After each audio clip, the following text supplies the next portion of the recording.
ओम ओम ओम।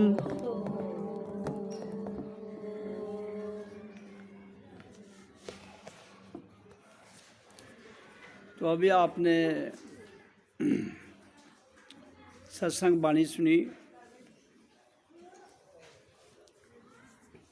विजय जी और रेखा ने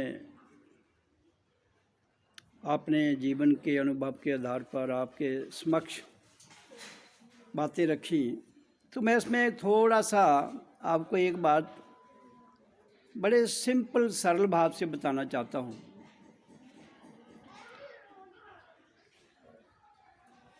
कि जीवन एक संघर्ष है। एक तो जब बारिश होती है, जब बारिश होती है तो पानी कहाँ रुकता है? पहाड़ों पर नहीं रुकता है। जहाँ जगह होगी, पहाड़ों के बीच में घाटी होगी, कोई झील होगी तो पानी वहाँ आएगा ऑटोमेटिक। ये प्रकृति का एक बहाव है। इसी तरह से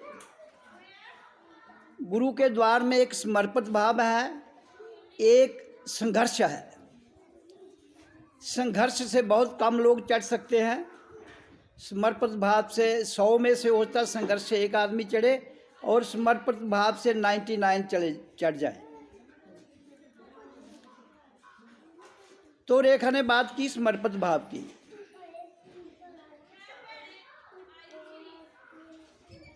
तो इसलिए जब तक हम, एक होता है अशक्त, एक होता है अनाशक्त,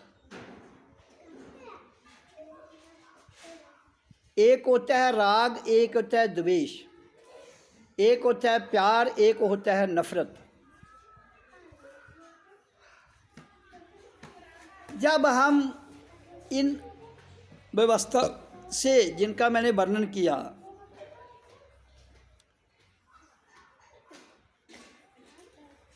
एक लोअर स्तर पर छोड़ के ऊपर आ जाएंगे, जिसको अनाशक्त कहते हैं, जहाँ ना प्रेम है ना नफरत है। जिस बहाव में हम बहे जा रहे हैं उस बहाव में हम शांत भाव से चलते रहे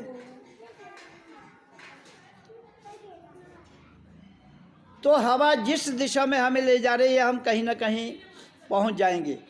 अगर हमें स्ट्रगल करनी है तो हवा के अपोजिट करनी पड़ेगी, तभी किश्ती पार जाएगी। अगर हवा के साथ किश्ती जाएगी तो जोर नहीं लगाना पड़ेगा, अपने आप होता जाएगा। जीवन में दो ही बातें हैं, एक है समर्पित भाव, एक है संघर्ष। महावीर का रास्ता जो था वो संघर्ष का था, इसलिए बहुत कम महावीर के रास्ते को समझ पाए। और महात्मा बुद्ध का रास्ता संघर्ष का नहीं था, वो रियलाइजेशन का था। रियलाइजेशन तो उसने भी की, महावीर ने भी की, बुद्ध ने भी की, लेकिन बुद्ध ने समर्पित भाव में जाकर की। जब तक वो संघर्ष करता रहा तब तक उसको रियलाइज नहीं हुआ। तो अब मेरी बात जो है, मैं प्रेरणा देता हूँ, बाकी समर्पित भाव और संघर्ष ये आप पर निर्भर करता है। आप किस रास्ते से वहाँ जाना चाहते हो। रास्ते दोनों खुले हैं, लेकिन समर्पित भाव का रास्ता आपको कुछ करने की ज़रूरत नहीं है, संघर्ष में आपको करना पड़ेगा। इसलिए जो गुरु के केवल इशारे होते हैं, और इशारे कब समझाते हैं? जब हम थर्ड स्टेज में जाते हैं। थर्ड स्टेज क्या है सत्संग की? स्थूल, सूक्ष्म, कारण। तो जब तक हम, फिर उसके बाद शब्द की स्टेज आती है। स्थूल, सूक्ष्म, कारण और शब्द स्टेज। इसलिए जो शब्द है जब तक हम 12 साल 14 साल भक्ति भाव में न रहें, 20 साल भी लग जाते हैं, फिर शब्द दिया जाता है। तब तक इंसान जो आ रहा है सत्संग में, वो जो 3 स्टेजेस को, स्थूल को, सूक्ष्म को, कारण को समझ जाता है। वो सत्संग की चर्चा से समझ जाएगा, आश्रम में आने से समझ जाएगा। उसके बाद शब्द की स्टेज शुरू होती है, नाम शब्द जिसको हम कहते हैं। लेकिन जहाँ मैं इसलिए जो जिसके योग्य होता है जल्दी देता हूँ, क्योंकि 12, 14, 18, 20 साल समय देना इतना आसान नहीं है। समय का ये नहीं कि जैसे हम हफ्ते में 1 घंटा देते हैं। जैसे रेखा ने बताया कि इसके लिए हमें समर्पित भाव में रहना पड़ता है। और विजय जी ने भी कहा कि आपको अपने भीतर जाना है, भीतर, क्योंकि ये यात्रा भीतर की है। और मैं भी अपनी वाणी में कहता हूँ कि ये बाहर की यात्रा नहीं है। बाहर इसकी परछाई जरूर है, बाहर इसका फैलाव जरूर है। और जब तक हमारे भीतर से हम विचार मुक्त, विकार मुक्त, राग मुक्त, द्वेष मुक्त, और इवन यहाँ तक एक स्टेज आ जाएगी शब्द मुक्त, फिर शब्द की आवश्यकता भी नहीं रहती है। फिर केवल आपके भीतर से आपकी, जो मैंने कहता था बुक ऑफ दाई सेल्फ, यो गुरु वाणी है, वो आपका ग्रंथ आपके भीतर है, वो खुल जाता है। फिर आपको अपने ग्रंथ से ही गाइडेंस मिलना शुरू हो जाएगी। वो ग्रंथ हम सबके भीतर है। कोई ऐसा धरती पर मानव, नर नारी, बच्चा, बूढ़ा, नौजवान, जब तक शरीर उसके पास है तो वो ग्रंथ उसके भीतर है। तो ग्रंथ वो खुलता तभी है जब हम अंदर जाएं, क्योंकि बाहर तो बाहर की वाणी है। इसलिए संत महापुरुषों की लिखी हुई वाणी जो है वो हम उसको बाहरी रूप से लेते हैं तो वहाँ पहुँच नहीं पाते हैं। जिस तरह हम आंतरिक रूप में अपने भीतर झांकेंगे, अपनी किताब खुल जाएगी और उनकी पढ़ी हुई वाणी वो दोनों मेल खा जाएंगी, तो सत्य एक हो जाता है। हम एक थे, हम एक हैं, हम एक रहेंगे। ये क्यों कहा गया है कि आत्मा एक थी, आत्मा एक है, आत्मा एक रहेगी। सत्य एक था, सत्य एक है, एक ही रहेगा। सद्गुरु एक था, एक है, एक ही रहेगा। और वो हम सबके भीतर है, लेकिन है एक। सबके भीतर एक क्यों है? क्योंकि उसको जब हम समझ जाएंगे, जान जाएंगे, तो हर एक के भीतर से वही वाणी निकलेगी जो सतगुरु की एक वाणी है। और जिसने उसको रियलाइज कर लिया है, हाँ, वहाँ भाषा का तकरार हो सकता है, स्क्रिप्ट का तकरार हो सकता है। इसलिए वर्तमान में जो सतगुरु है उसकी वाणी को सुनना चाहिए। क्योंकि अगर हम 500 वर्ष पुराने, 2000 वर्ष पुराने, हम महावीर 2500 साल पुराने, महात्मा बुद्ध भी तकरीबन उसी युग में हुए, तो उस वक्त की जो वाणी थी वो कहाँ तक, किस लेवल तक वो गए थे। स्थूल, सूक्ष्म, कारण, शब्द, अकारण, 5 प्रकार के शरीर है। उससे जब हम परे चले जाते हैं तो वो वाणी हर कोई कैच नहीं कर पाएगा। इसलिए उनकी जो वाणी है वो आप कैच नहीं कर पाओगे जब तक आप 5 अवस्थाएं क्रॉस नहीं करोगे। तो जिस दिन आप 5 अवस्थाएं क्रॉस कर जाओगे, स्थूल, सूक्ष्म, कारण, शब्द और अकारण, यहाँ शब्द भी खत्म हो जाएगा, तो वो उससे आगे चले गए हैं। बुद्ध हुआ, कृष्ण हुआ, महावीर हुए।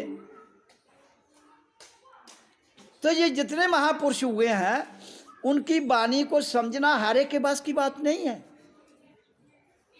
इसलिए वर्तमान में जो भी कोई महापुरुष है, शरीर है, वो जब हमें बताएगा, हमें प्रेरणा देगा नाम शब्द के द्वारा, संगत के द्वारा और उसके साथ रहने से, तो फिर हम ये धीरे धीरे धीरे धीरे जब उस स्टेज में चले जाएंगे तो फिर समझ जाएंगे। लेकिन उसके लिए समय तो हमें देना है। अब 24 घंटे का समय जो है उसमें से मैं कहता हूँ कि 4 घंटे हर एक को देने चाहिए। और वो समय जब तक हम उस स्टेज में नहीं चले जाते तब तक हमें वो समय होता है 2 से 6 तक, सुबह 2 से 6 तक, 2 से 5 2 घंटे, 2 से 4 2 घंटे, 3 से 5 2 घंटे, 4 से 6 2 घंटे। मतलब ये हर व्यक्ति को जो इस लाइन में है उसको 2 घंटे, 2 से 4, 3 से 5, 4 से 6 देने हैं। क्योंकि उस वक्त जो वातावरण होता है वो हमारा जो सिस्टम है वो काफ़ी उस परमपिता परमात्मा के अंतर जो उसका सेंटर है उससे जुड़ा रहता है। और जैसे जैसे शोरगुल शुरू होता है वो वहाँ ही रहता है, लेकिन हमारा सिस्टम जुड़ना थोड़ा तब कठिन हो जाता है जब तक हम स्थूल सूक्ष्म कारण शब्द स्टेज में नहीं जाते। लेकिन हम तो यहाँ पर आपको डायरेक्ट शब्द देते हैं, उच्चारण करवाते हैं तो शब्द देते हैं, लेकिन उस शब्द के बाद आपको जो अभी बताया रेखा ने बड़ा स्पष्ट कहा कि आश्रम में आपको समय देना चाहिए। जरूरी नहीं जहाँ कोई काम हो, 24 घंटे में आपको समय निकाल के जरूर देना चाहिए। आप संडे को 1 घंटा हो गए, आया भजन किया, उसका भी प्रभाव होगा, लेकिन बाकी 7 दिन का प्रभाव जो है, नहीं कोई रोज आ सकता है तो चलो हफ्ते में 3 दिन 4 दिन समय तो आपको निकालना है, वो मेरा काम नहीं है। हाँ, जब आप उस समय को निकालोगे आप अपने आप को समझ जाओगे कि जो जीवन हमने बिताया धरती पर आज तक, तो वो संसार के जीवन है, वो संसार को दिया है, अपने आप को कुछ नहीं दिया है। तो अपने लिए आप 4 घंटे भी नहीं दे रहे हो, 20 घंटे तो आप संसार को दे रहे हो। और संसार आपका टेम्परेरी दोस्त हो सकता है, संसार आपका परमानेंट दोस्त नहीं है, लेकिन जो टेम्परेरी है उससे आप ज़्यादा जुड़े हुए हो। जो आपका स्थायी स्वरूप है उससे आप समय नहीं दे पा रहे हो। इसलिए जब तक हम टेम्परेरी में फंसे रहेंगे तो नेचुरली उसकी तरंगें आप पर हावी रहेंगी, और जब तक उसकी तरंगें आप पर हावी रहेंगी तो ये आध्यात्मिक तरंगें हम पर हावी नहीं रहेंगी। इसलिए मैं ये स्पष्ट रूप से बताना चाहता हूँ कि आप अपने जीवन को जहाँ गुजार रहे हैं, अपने गृहस्थ में, अपने घर में, अपने बच्चों के साथ, वो 20 घंटे दे दो, 4 घंटे तो अपने लिए बचाओ। अगर तुम 4 घंटे भी अपने लिए नहीं रखेगा तो जीवन को तो खराब कर दोगे आप। आपको लग रहा है कि हमने बच्चों के लिए बहुत धन कमाया, उनको पढ़ाया लिखाया, वो that is part of life, वो आपके जीवन का छोटा सा हिस्सा है।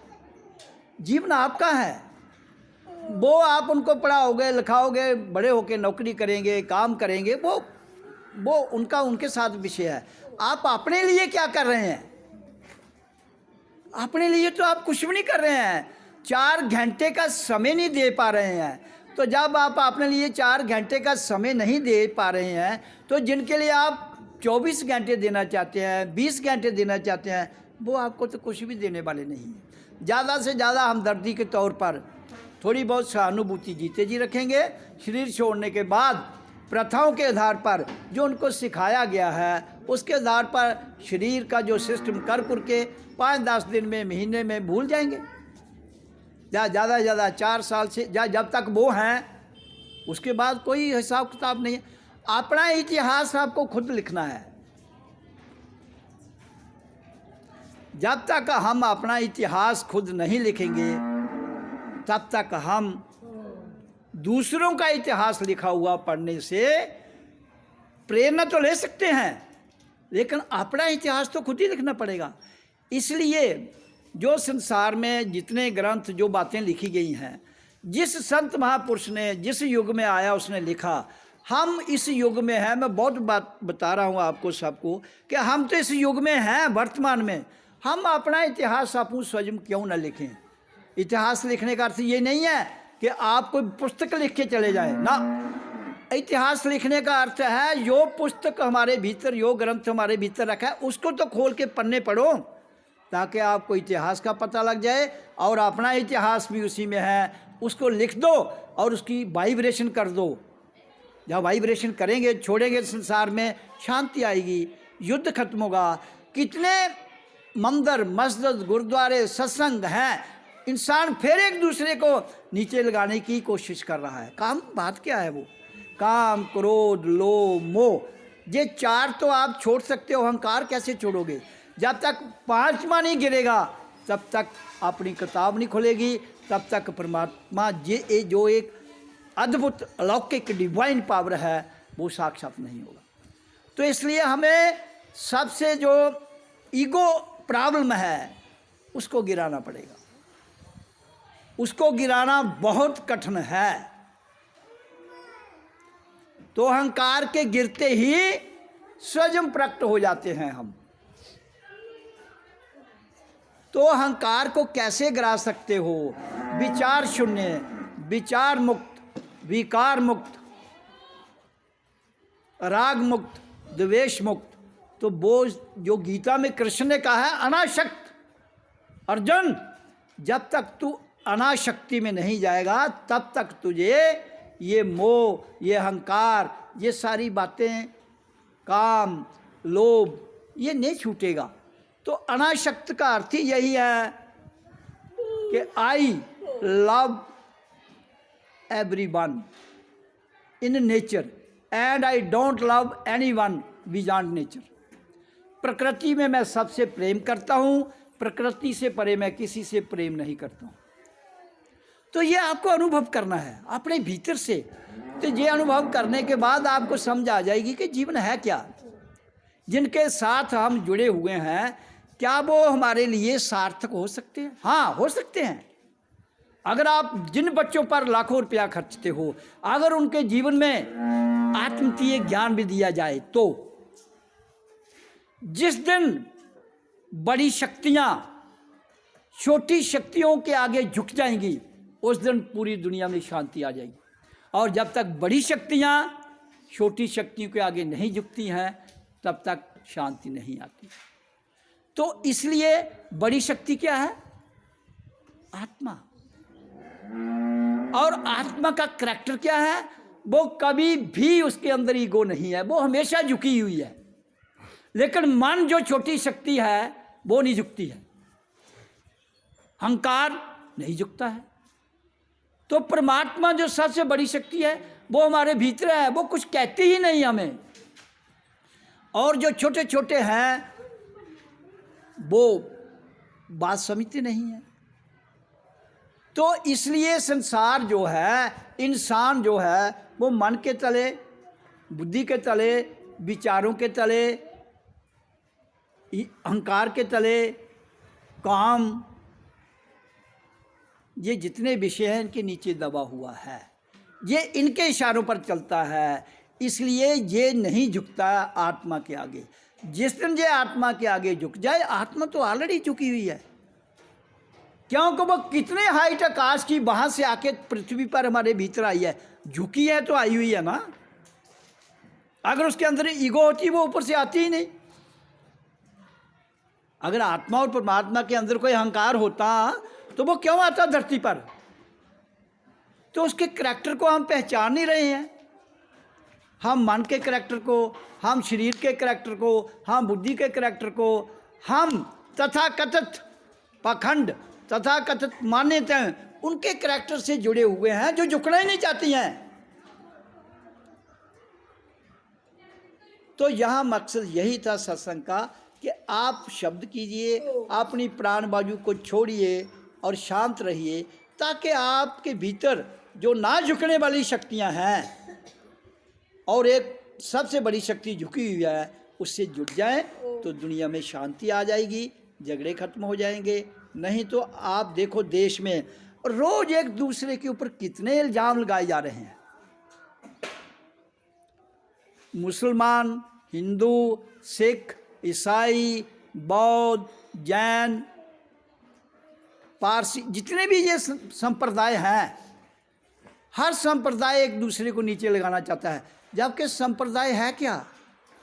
जब आत्मा ही नहीं रहेगी तो संप्रदाय कहाँ रहेंगे? आत्मा ही निकल जाएगी तो शरीर कैसे रहेगा? आत्मा तो समर्पित रहती ही रहती है। आत्म की शक्ति हमेशा समर्पित है। तो वो गुरु क्या है? गुरु भी आत्म की शक्ति है, वो समर्पित है ही है। लेकिन इंसान का मन समर्पित नहीं होता है। तो मैंने बहुत पहले भी कहा था, आप मुझे अपना मन दे दो, मुझे आपसे कुछ नहीं चाहिए। शायद आप में से किसी को याद है कि नहीं है, मैंने हमेशा कहा था आप अपना मन मुझे दे दो, मुझे आपकी धन दौलत नहीं चाहिए। आपका मन, आपकी बुराइयां, आपके विचार वो मेरे को दे दो। मेरे को देने का अर्थ है शब्द करके उनको परमात्मा के प्रति समर्पित कर दो, तो काम बन जाता है। बाकी आश्रम में आना, सेवा करना, वो हर एक की इंडिविजुअल भाव होता है। ज़बरदस्ती किसी से कोई काम नहीं कराया जाता है। तो जब हम कोई ज़बरदस्ती काम कराएंगे तो फिर वो उल्ट पुल्ट होगा। तो इसलिए कोई कार्य भी ज़बरदस्ती किसी से नहीं कराया जाता है। इसलिए मैं कहता हूँ कि जितने आपका ये नहीं कि यहाँ करोड़ों लोग आएंगे, ये भूल जाओ आप। ये करोड़ों का मसला ही नहीं है। मैं कहता हूँ इस वक्त 800 अरब की, कम से कम 800 करोड़ की पॉपुलेशन है विश्व में। 800 करोड़ में से 100 लोग भी अगर सही मायनों में रियलाइज कर जाएं तो ये सिस्टम बैलेंस हो जाता है, झगड़े खत्म नहीं होंगे। सिस्टम बैलेंस हो जाएगा, झगड़े वहाँ ही रहेंगे, संसार चलता रहेगा। तो झगड़े उसी दिन खत्म होंगे जिस दिन हम आत्म की शक्ति को रियलाइज करेंगे। और रियलाइज करने के बाद फिर अपने आप से, अपने भीतर से ही जुड़े रहेंगे। लेकिन संसार एक दूसरे पर एलिगेशन, ये वो, आप घर में रहते हो, 4 बच्चे होते हैं, माँ बाप होते हैं, उनके विचार आपस में टकरा जाते हैं, वहाँ नहीं मिलते हैं। तो ये विश्व तो वासुदेवम एवं कुटुंबकम की बात गीता में तो जरूर कृष्ण ने अर्जुन को कही है, लेकिन ये कैसे संभव होगा? परिवार के लोगों की अलग अलग धारणाएं हैं। आप सत्संग में क्या करना, सत्संग 24 घंटे सत्संग करी। मैं 24 घंटे की बात नहीं कर रहा हूँ, मैं 4 घंटे की बात कर रहा हूँ। अपने लिए 4 घंटे समर्पित भाव में दे दो। और वो समय मैं बता रहा हूँ, शाम को 4 से 6 और सुबह 2 से 6 के बीच में 2 घंटे कोई सेलेक्ट कर लो आप, और उसमें ध्यान में बैठिए, उसमें भजन कीजिए। 4 घंटे दीजिए, बाकी 20 घंटे आप जो मर्जी करो। लेकिन ये जरूर कहूँगा कि किसी से धोखाधड़ी मत करना जीवन। बस सिंपल जीवन बताइए। सिंपल जीवन में, सरल जीवन में जैसे हो वैसे प्रकट हो जाओ, तो मेरा ख्याल है दिक्कत नहीं आती है। बाकी जब मन उछलता है, ये तो बहुत कुछ कहा जाता है, ये तो बहुत कुछ कहा जाएगा। तो ये है कि इसको रोकना बनी, जो बोलता है इसको भी बोलने दो, ताकि जो इसके अंदर गर्मी है वो तो निकल जाएगी, नहीं तो अंदर खराबी करेगा। कोई गाली देता है, किसी की कोई आता है, उसको कहो दे ले भाई, कितनी, जब तो तसल्ली हो जाएगी तेरे को दे दे के, शांत हो जाना खुद ही। तो जब हम कहते हैं कि उसके अंदर ये नुक्स है, उसके अंदर ये नुक्स है, इसका मतलब है उसके अंदर तो होगा, इसका मतलब है हमारे अंदर भी है। अगर दूसरे के अंदर हमें दिख रहा है, मान लो उसके अंदर है, इसका मतलब हमें दिख रहा है, तो इसका मतलब हमारा शीशा भी अभी पूर्ण साफ नहीं है। आप अपने शीशे को साफ करो, दूसरे का नहीं करता वो उसका विषय है। तो इसलिए हम दूसरे के विषयों में बड़ी जल्दी पड़ जाते हैं, अपना सिस्टम साफ नहीं करते हैं, दूसरे के विषय में पड़ जाते हैं, तो बंधु वो गड़बड़ हो जाती है, लाइन से उखड़ जाते हैं। और जब एक बार लाइन से उखड़ जाए फिर लाइन पर आना थोड़ा मुश्किल हो जाता है, क्योंकि मन बहुत बड़ी बाधा है। मन, काल और विचार, इनको रोकना नहीं, इनको निकाल दो, भीतर में मत रखो। भीतर में रह जाएंगे तो ये उपद्रव पैदा करेंगे। हाँ, निकालने कैसे हैं? ओ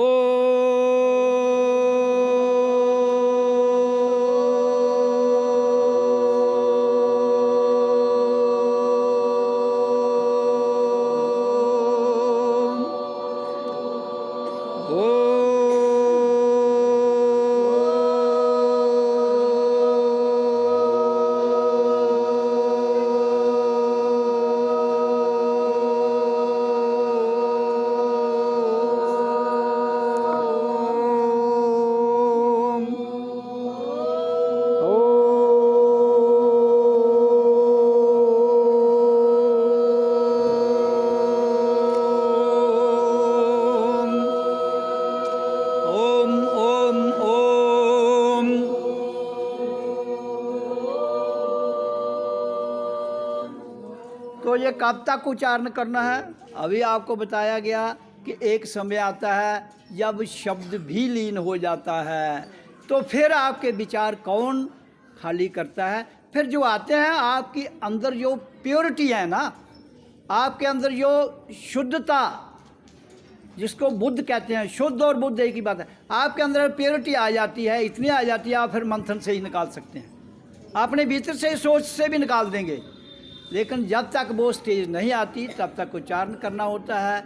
फिर उसके परे जैसे ओम की वाइब्रेशन सूरज तक है, बताया आपको अभी, बुद्धि तक है। जब उससे आप परे चले जाएंगे, मान बुद्धि से परे चले जाएंगे, तो आगे तो एक प्रकाश है, बहुत बड़ा प्रकाश, डिवाइन। तो उस डिवाइन प्रकाश में तो सब कुछ, जिसको ब्रह्म अग्नि कहते हैं, सब कुछ भस्म हो जाता है। आप शांत हो जाते हैं, आनंदित हो जाते हैं। तो यही जीवन है। जीवन की यही कला जब आप प्रत्यक्ष रूप में अपने भीतर डाल लेते हैं तो जीने की कला आ जाती है। यही सत्संग है, और क्या है। इसी वाणी को हम सुनाते हैं हर संडे को। हाँ, थोड़ा शब्दों का हेर फेर होता है, लेकिन अंततः एक ही बात है, ओम सो अहम ब्रह्मस्मि, ओम शिवो अहं, मैं ही शुद्ध बुद्ध आत्मा हूँ।